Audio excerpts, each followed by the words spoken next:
പ്രേംചന്ദുമായി ബന്ധപ്പെട്ട ചോദ്യോത്തരങ്ങൾ. ഒന്നാമത്തെ ചോദ്യം, മുൻഷി പ്രേംചന്ദിൻ്റെ യഥാർത്ഥ പേരെന്തായിരുന്നു? ഉത്തരം ധൻപത് റായ് ശ്രീനിവാസ്തവ.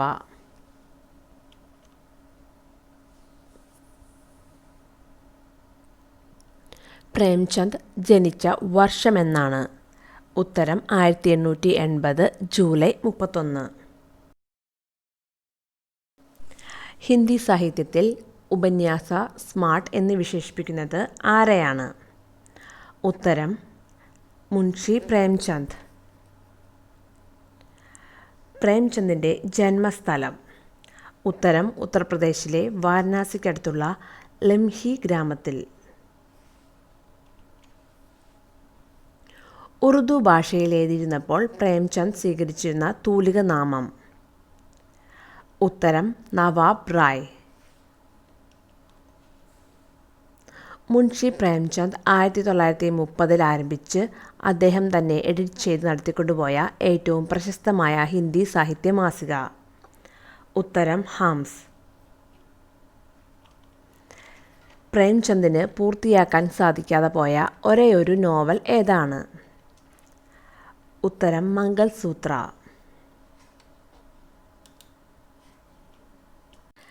ജാതി വ്യവസ്ഥയുടെ ക്രൂരതയും ചൂഷണവും തുറന്നുകാട്ടുന്ന പ്രേംചന്ദിൻ്റെ ഏറ്റവും അവസാനത്തെയും പ്രശസ്തവുമായ ചെറുകഥ?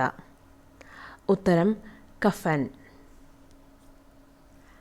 പ്രേംചന്ദിൻ്റെ ആദ്യത്തെ കഥാസമാഹാരമായ സോസെ വതൻ ബ്രിട്ടീഷ് സർക്കാർ നിരോധിക്കാൻ കാരണം? ഉത്തരം കടുത്ത ദേശസ്നേഹവും ബ്രിട്ടീഷ് വിരുദ്ധ മനോഭാവവും അതിലെ കഥകൾക്ക് ഉണ്ടായിരുന്നതുകൊണ്ട്. മുൻഷി പ്രേംചന്ദ് തിരക്കഥ എഴുതുകയും ഒരു അതിഥി വേഷത്തിൽ അഭിനയിക്കുകയും ചെയ്ത ഒരേ ഒരു സിനിമ? ഉത്തരം മസ്ദൂർ, 1934. പ്രേംചന്ദ് എഴുതിയ ഉറുദു പത്രികയുടെ പേര്? ഉത്തരം സമാന. മുൻഷി പ്രേംചന്ദിൻ്റെ ആദ്യത്തെ പ്രധാന നോവൽ? ഉത്തരം സേവാ സദൻ. മുൻഷി പ്രേംചന്ദിൻ്റെ പ്രശസ്തമായ ഗോദാൻ എന്ന നോവലിലെ മുഖ്യ കഥാപാത്രം? ഉത്തരം ഹോരി. മുൻഷി പ്രേംചന്ദ് എത്ര ചെറുകഥകൾ എഴുതിയിട്ടുണ്ട്? ഉത്തരം 300-ൽ പരം. മുൻഷി പ്രേംചന്ദിൻ്റെ 300-ലധികം വരുന്ന ചെറുകഥകൾ എത്ര വാല്യങ്ങളിലായാണ് സമാഹരിച്ചിരിക്കുന്നത്? ഉത്തരം 8. മുൻഷി പ്രേംചന്ദിൻ്റെ ഏറ്റവും പ്രശസ്തമായ ഔദ്യോഗിക ജീവചരിത്രം? ഉത്തരം കലം കാ സിപാഹി.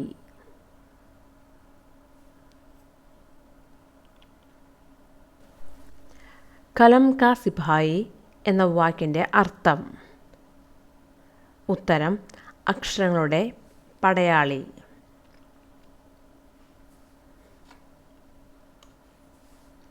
പ്രേംചന്ദിനോടുള്ള ആദരസൂചകമായി സ്റ്റാമ്പ് പുറത്തിറക്കിയ വർഷം? ഉത്തരം 1980 ജൂലൈ 31. മുൻഷി പ്രേംചന്ദ് അന്തരിച്ച വർഷം?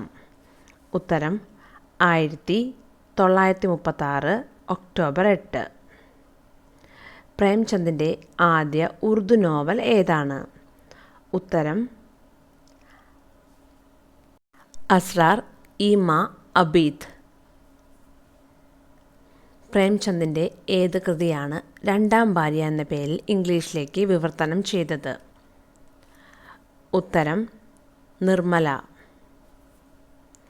പ്രേംചന്ദിൻ്റെ ഏത് പുസ്തകമാണ് ബ്രിട്ടീഷ് സർക്കാർ നിരോധിച്ചത്? ഉത്തരം മുൻഷി പ്രേംചന്ദിൻ്റെ സോസെ വതൻ എന്ന പുസ്തകമാണ് നിരോധിച്ചത്. മുൻഷി പ്രേംചന്ദിൻ്റെ അവസാനത്തെ സമ്പൂർണ്ണ നോവൽ ഏതാണ്? ഉത്തരം ഗോദാൻ. പ്രേംചന്ദിന് ഉപന്യാസ സ്മാർട്ട് എന്ന പദവി നൽകിയ പ്രശസ്ത ബംഗാളി സാഹിത്യകാരൻ ആരാണ്? ഉത്തരം ശരത് ചന്ദ്ര ചതോപാധ്യായ. ഇന്ത്യൻ കർഷകരുടെ ദുരിതങ്ങളും ചൂഷണങ്ങളും പ്രമേയമാക്കി പ്രേംചന്ദ് എഴുതിയ എക്കാലത്തെയും മികച്ച ക്ലാസിക്കൽ നോവൽ ഏതാണ്? ഉത്തരം ഗോദാൻ. റംസാൻ വ്രതാനുഷ്ഠാനത്തിന് ശേഷം ഈദ്ഗാഹിലേക്ക് പോകുന്ന ഹമീദ് എന്ന ചെറിയ കുട്ടിയുടെയും അവൻ്റെ വല്യുമ്മയുടെയും കഥ പറയുന്ന പ്രേംചന്ദിൻ്റെ പ്രശസ്തമായ ചെറുകഥ ഏതാണ്? ഉത്തരം ഈദ്ഗാഹ്. രണ്ട് കാളകളുടെ പരസ്പര സ്നേഹത്തിൻ്റെയും സ്വാതന്ത്ര്യത്തിനായുള്ള പോരാട്ടത്തിൻ്റെയും കഥ പറയുന്ന പ്രേംചന്ദിൻ്റെ ബാല്യസാഹിത്യ കൃതി ഏതാണ്? ഉത്തരം ദോ ബൈലോം കി കഥ.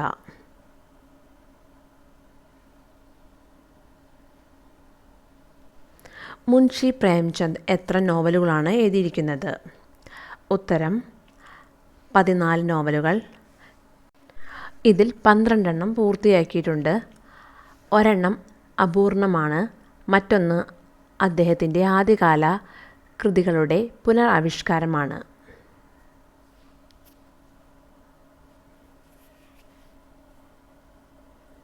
പ്രേംചന്ദിൻ്റെ ഈദ്ഗാഹ് എന്ന കഥയിലെ കഥാപാത്രം? ഉത്തരം ഹമീദ്. ഏതു വർഷമാണ് മഹാത്മാഗാന്ധിയുടെ ആഹ്വാനം ചെവികൊണ്ട് പ്രേംചന്ദ് തൻ്റെ സർക്കാർ ജോലി ഉപേക്ഷിച്ചത്? ഉത്തരം 1921. നിർമ്മല എന്ന പ്രേംചന്ദിൻ്റെ പ്രശസ്തമായ നോവൽ ചർച്ച ചെയ്യുന്ന പ്രധാന സാമൂഹിക തിന്മ എന്താണ്? ഉത്തരം സ്ത്രീധന സമ്പ്രദായവും പ്രായവ്യത്യാസമുള്ള വിവാഹങ്ങളും.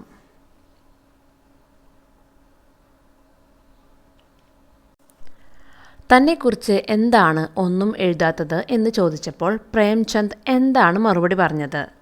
ഉത്തരം ആരോടെങ്കിലും പറയാൻ എന്നിൽ എന്തു മഹത്വമാണുള്ളത്.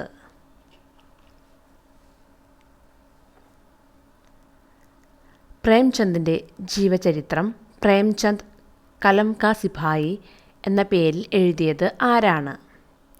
ഉത്തരം അദ്ദേഹത്തിൻ്റെ മകനായ അമൃത് റായ്. മുൻഷി പ്രേംചന്ദിൻ്റെ ആദ്യത്തെ ജോലിയുടെ മാസശമ്പളം എത്രയായിരുന്നു? ഉത്തരം 5 രൂപയായിരുന്നു. മുൻഷി പ്രേംചന്ദിൻ്റെ അവസാനത്തെയും ഏറ്റവും പ്രശസ്തമായ കഥ? ഉത്തരം കഫൻ.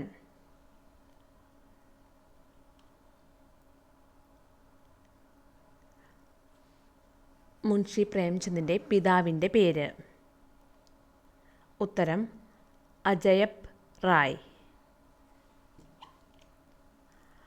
മുൻഷി പ്രേംചന്ദിൻ്റെ ആദ്യത്തെ സ്ഥിര ജോലിയുടെ മാസശമ്പളം എത്രയായിരുന്നു? ഉത്തരം അറിയാമെങ്കിൽ കമൻറ്റ് ചെയ്യുക. Thanks for watching.